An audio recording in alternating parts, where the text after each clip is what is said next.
Mga kalikot, it's another day. Meron tayong gagawin. Itong Morocan steam bath na to. Ito yung control niya. Tapos nandito yung machine. Nandiyan yung machine. Nagtitrip off siya pagka in-open. Nagtitrip off doon sa DB. Tapos nung dumating ako dito, tinry ko. In-open ulit. Nagtitrip off sa DB. 2 beses to make sure. Nag-trip off na doon sa sub-DB ng building mismo. So, kailangan natin ito ayusin bago natin open. Hindi ko na try open, baka mag-trip na naman. Ayusin na lang natin ito mga kalikot. Let's go.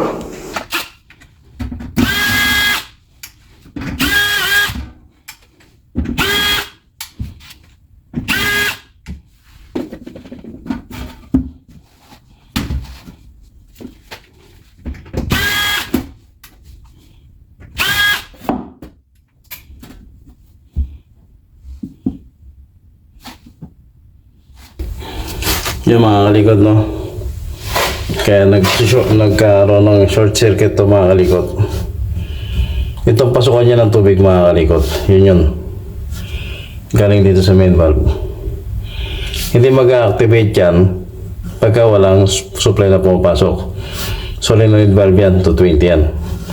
Activate yan pagka nag-open supply, lalabas yung tubig. Nag-short circuit dito. So, ito, tingin ko dito, shorted na rito, kailangan natin itong baklasin. Patayin muna natin yung main valve. Tubig, tapos mag-drain tayo. Para mawala yung laman niya. Tapos baklasin natin mga kalikot. Ito, kinagat siguro ito ng daga. Tapos, ano na lang natin to. I-adjust na lang natin to. Sa taas, okay. Baklasin muna natin ito mga kalikot.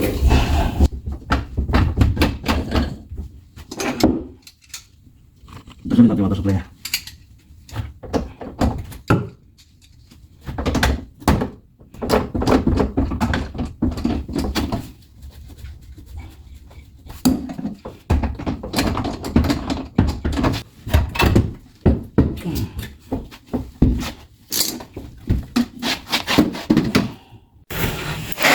Ito na mga kalikot yung sira niya, no? Itong hose lang. So, kinagat siya ng daga. Idudugtong lang natin ito ulit. Itong hose ito. Dito. Tapos yun, magiging okay na ulit yan. Pero, to make sure, check na rin natin itong heating coil niya. Itong heating coil yan. Ito yung nagpapainit dito sa heater. Mahaba yan. Check na rin natin yan. Tingin ko bulok na rin yung heating coil. Kasi nung nag-drain ako, may lumalabas sa kalawang. Check na rin natin yan. Baklasin na rin natin yan. Pero unahin muna natin ito. After na ito, heating coil naman.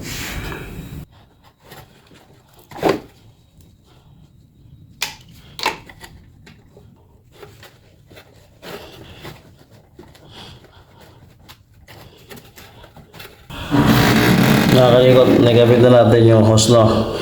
Yung putol na hose. Yung source kung bakit, yung cause kung bakit nag-short circuit to. Okay na yung hose na yan, mga kalikot. Ito naman gawin natin. Check natin tong heating coil na to. Dito tayo magbubukas.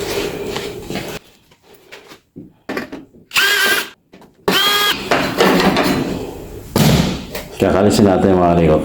Tingnan nyo. Check na natin to.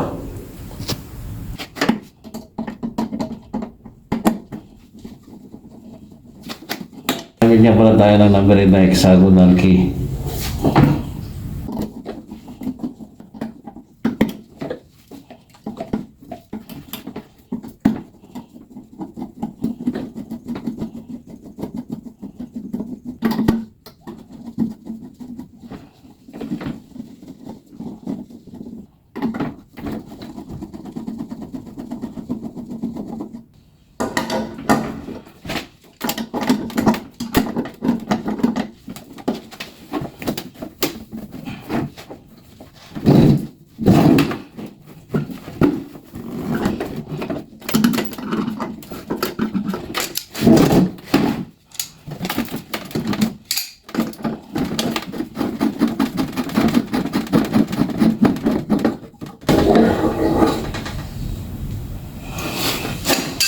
Mga kalikot, tester rin natin. Tester tayo dito sa rod, tapos dito kung may leakage ba. Pag wala, balik natin. Siyempre mga kalikot, bago tayo mag-test, punasan muna natin ito.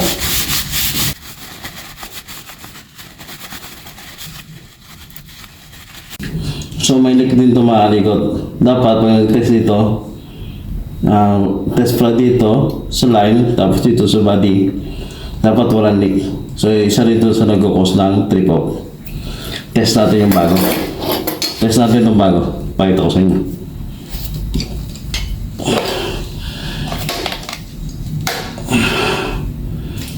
Hirap mag-ano na mag-isa lang. Mag-video na mag-isa lang mga kalikot.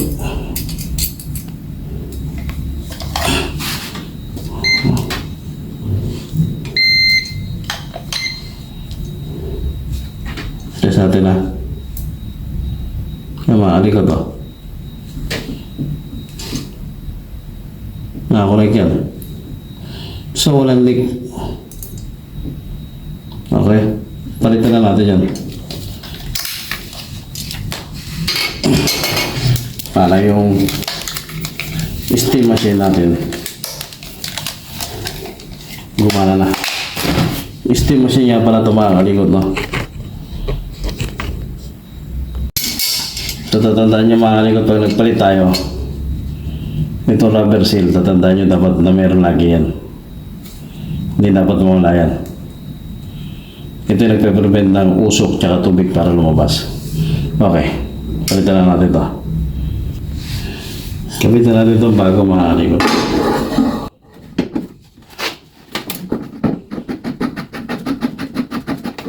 Ito na. Ito na natin.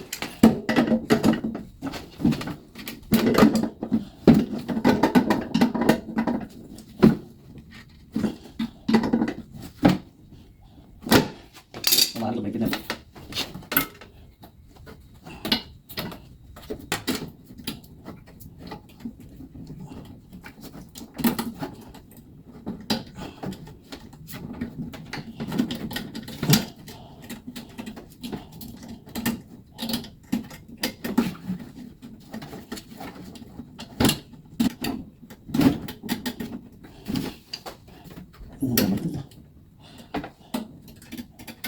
Kita na natin ito mga kalikot.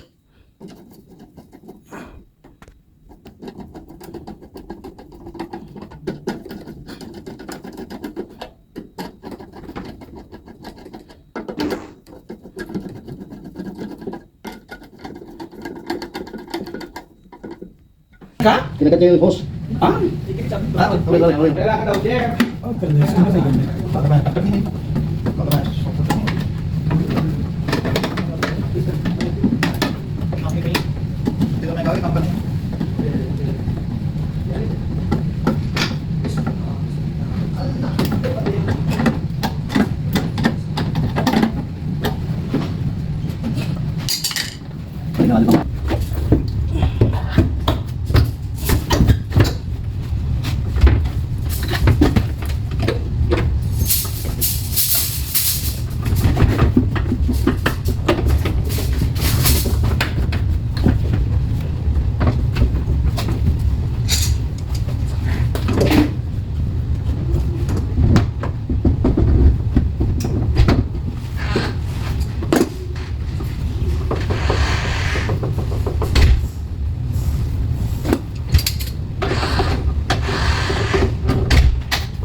Ito natin ito mga kalikot. Ano ko yung connection ng control niya.